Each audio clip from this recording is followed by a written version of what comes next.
If we can, just the one resistance you mentioned, like provision in your life. Be willing to share kind of a personal story and what that looks like. So we had just made this like 3,000-mile move from South Carolina to the Seattle area.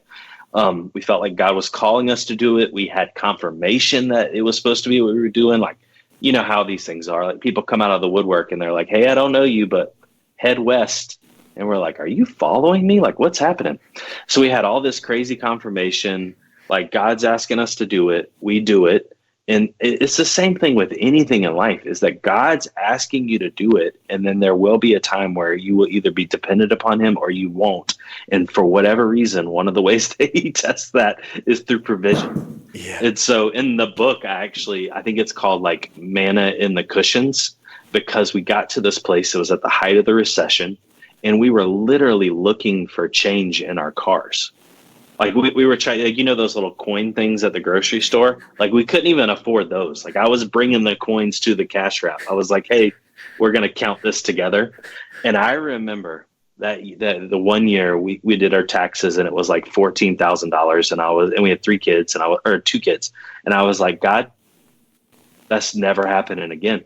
It's not, you're not allowed. It's not happening. I am praying to you, and you are going to hear my cries." Yeah. And he heard my cries. And I'm telling you, the next year, we had 3 kids and we made 11,000. And so God was right. It didn't happen again. It actually happened worse.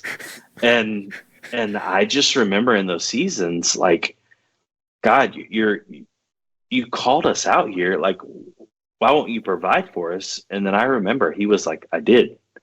Like, there wasn't one time you went without.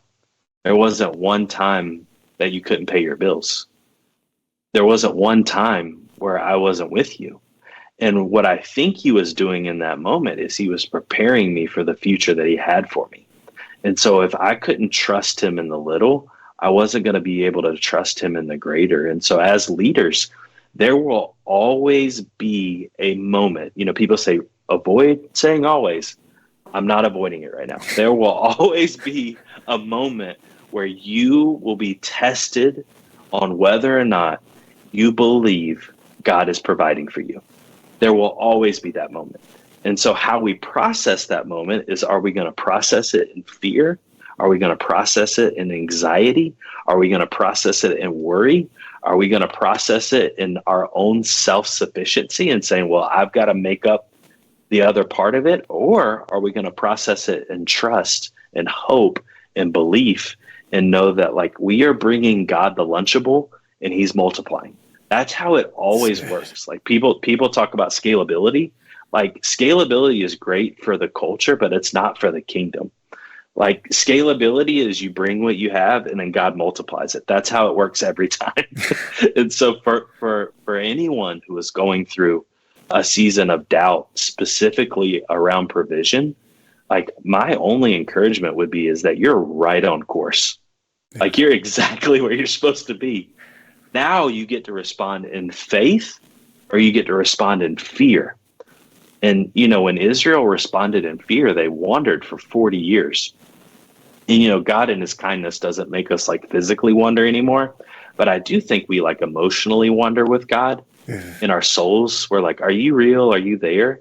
And, you know, even in the wilderness, like he was still providing in the wilderness. And so I think as a leader, we always have to ask ourselves, do we believe in the promises and the provision of God? And that's the posture, you know, it's like belief. Hey crew, it's Adam from The Conversation. I'm so glad that you've tuned in to this episode. If you haven't done so yet, make sure you go and click the subscribe button, whether it's on YouTube, Apple Podcasts, Spotify, or on Pando, so you don't miss a single episode of The Conversation. Also, I need to give a huge shout out to these partners. These partners help make this episode of The Conversation possible. They're organizations that I know and trust, that I want you to know about as well. Have a great rest of your day.